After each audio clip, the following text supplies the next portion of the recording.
Stress will crush you if you fight it with vitamins, homeopathy, ginseng and aromatherapy. Because stress is not just an unpleasant sensation that can be eliminated by drinking a cup of calming tea. It's deeper and more cunning, and the modern world throws new challenges at us every day. So how do you become resilient to stress and prevent burnout and anxiety? What happens during stress from the perspective of biology and psychology? And how can it be controlled? Find out in this video. Stress has become an integral part of modern life. It lurks at work, at home, and even during leisure time.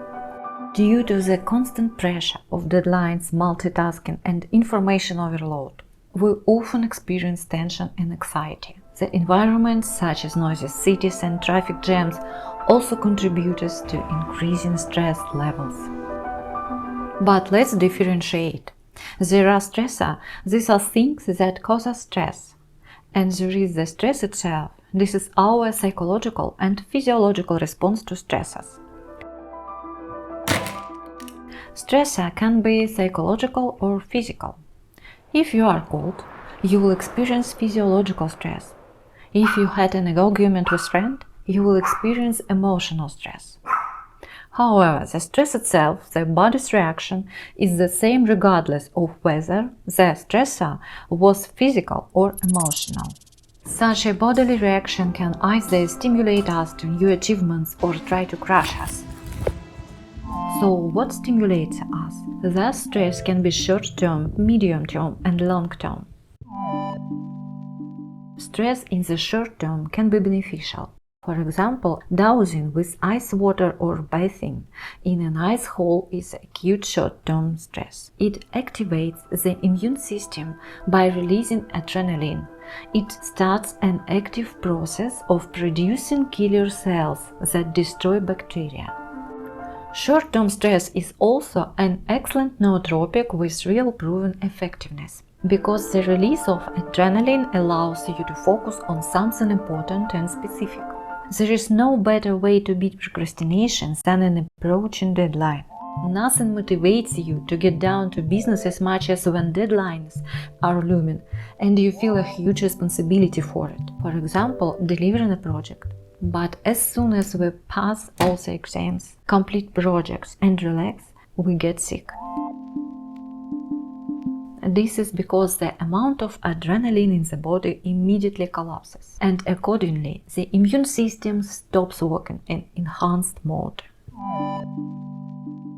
But it's important not to exceed the stress threshold. This is when we have the opportunity to consciously regulate what happens with our body. During periods of medium-term stress, such as preparing for exams or working on a complex project, it's important to learn to manage your physiological state to reduce tension. Stress can trigger physiological responses such as pupil dilation and narrow focusing of attention, leading to a tunnel vision effect, where our ability to notice peripheral objects diminishes. One method of reducing stress levels is the conscious management of attention, for example, by expanding peripheral vision. This can be done not by rotating at the head and eyes, but by increasing the field of vision to encompass a larger part of the environment, as when looking at a panoramic image. Such an approach can help transition the brain from a state of heightened vigilance, characteristic of stress, to a more relaxed state, facilitating the activation of the parasympathetic nervous system, which promotes relaxation and restoration of the body.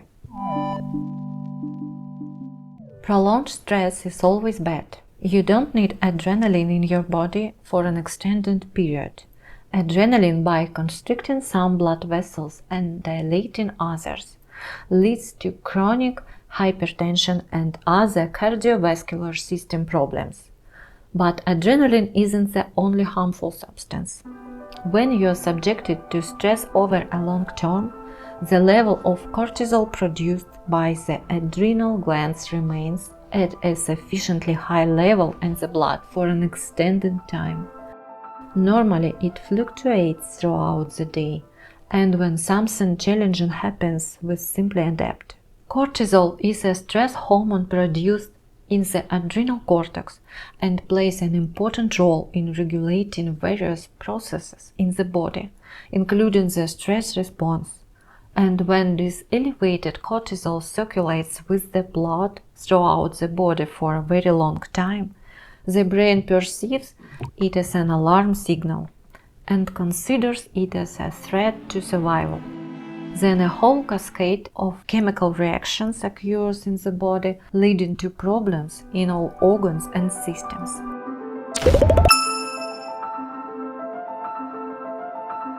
And another important effect of cortisol, necessary for survival, it helps accumulate abdominal fat. This is a very ancient mechanism in case you suddenly have no food for a long time, allowing you to survive. This is how stress causes belly fat, which is really hard to get rid of. Neither diet nor sports will help as long as you continue to produce excess cortisol. How can I tell if I am experiencing long-term stress? Often we don't notice when we are in a prolonged state of stress, but our body reacts. Fists clenched for extended periods, shoulders tensed up, lips tight. These may seem like habits, but they are signals that we are holding stress in our body. And this realization is the first step to getting rid of it. Symptoms of prolonged chronic stress and high cortisol levels include sleep disturbances, difficulty falling asleep and waking up, abdominal fat, reflux, stomach issues, dry skin. The immune system is depleted by cortisol, and as soon as you get a break, like a vacation, you get sick, irritability, mood swings. You may try to keep stress, or rather its external symptoms, under control, for example at work, but then you will definitely lose your temper at home. It works like a switch. To prevent this, you need to timely turn off the stress response. What happens inside the body during a stress response? If we understand how it works, in most cases we can influence it. The human body has a complex network of neurons known as the sympathetic nervous system, which is located parallel to the spine, extending from the cervical region to the abdominal cavity. In stressful situation, this neural pathway is activated at high speed, like a match that ignites from friction. At this moment, the neuromodulator, acetylcholine, is released. It usually helps muscles move, but in stressful situation, acetylcholine causes other neurons to produce adrenaline. Some of our organs, such as the leg muscles and the heart, have a certain type of beta receptors that are sensitive to adrenaline, and the blood vessels dilate. They become larger and blood rushes to the legs. The heartbeat accelerates. Simultaneously, the same adrenaline activates other receptors on tissues that we don't need at the moment: digestion, reproduction, and these receptors constrict blood vessels in those organs. Thus, this overall system tells some organs and systems yes and others no. That's why we feel heat in our legs and accelerated heartbeat, but dryness in the mouth, since the salivary glands are turned off. In other words, you are only supported to run and act. Whether to physically run away or say something, it doesn't matter. The main thing is the body forces us to act somehow.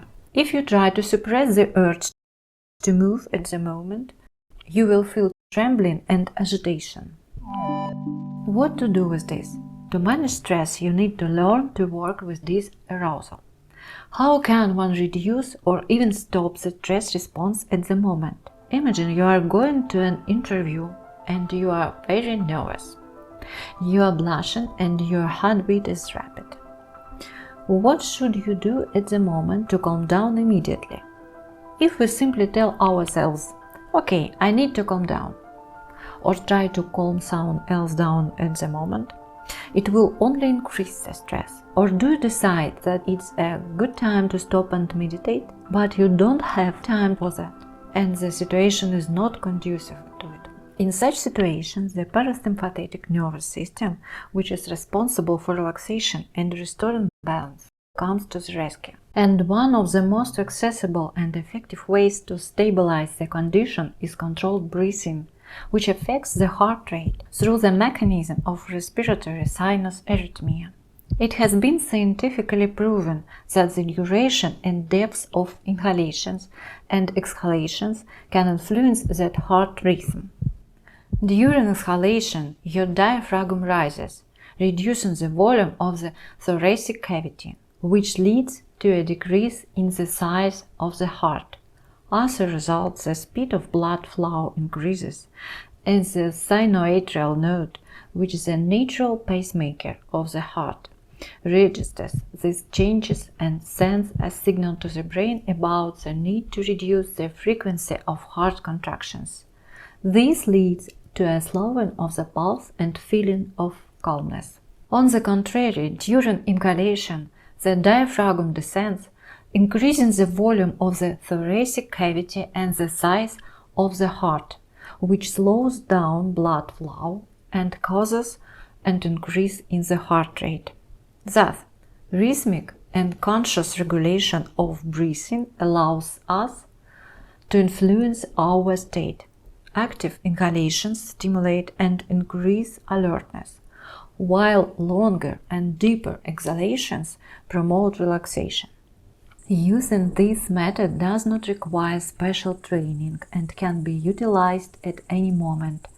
Therefore, if you want to speed up your heart rate and be more attentive and active, make your inhalations more energetic and intense. If you wish to calm down, make your exhalations slightly longer than your inhalations or a bit more forceful. This does not require any training or preparation. You can do this right here and now. This is called respiratory sinus arrhythmia or heart rate variability. But you must understand that lowering the heart rate does not happen quickly. Normally, it's a gradual process, otherwise you might simply faint. Your pulse will need 30 to 40 seconds to return to its original state before the stress response. It may be necessary to repeat these physiological breaths several times. This is what we do naturally when we cry and try to catch our breath and calm down. What should you do in the case of prolonged chronic stress? Physical exercises, specifically aerobic ones. This helps to eliminate excess cortisol from the body. But don't overdo it. Excessive intense physical activity also increases cortisol levels. Keep a journal. Write down everything that comes to your mind. See a psychologist or psychotherapist. Work on cognitive distortions. Sleep 8 to 9 hours. Go to bed no later than 10 to 11 p.m. Surround yourself with nature and art, flowers, fragrances, sounds. These are things that evolutionarily surrounded us. Hence, they provide pleasure through a sense of safety. It also signals to the brain that I have time to listen to music, read a book, etc. Therefore, it's calming.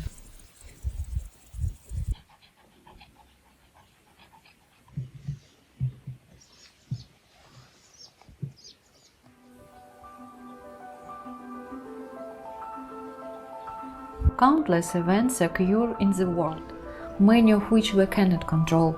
However, it is within our power to manage our own response to these events. The key is the conscious control of our response to stress, which is not only a psychological but also a physiological process. It's important to understand that we can influence this process using proven techniques.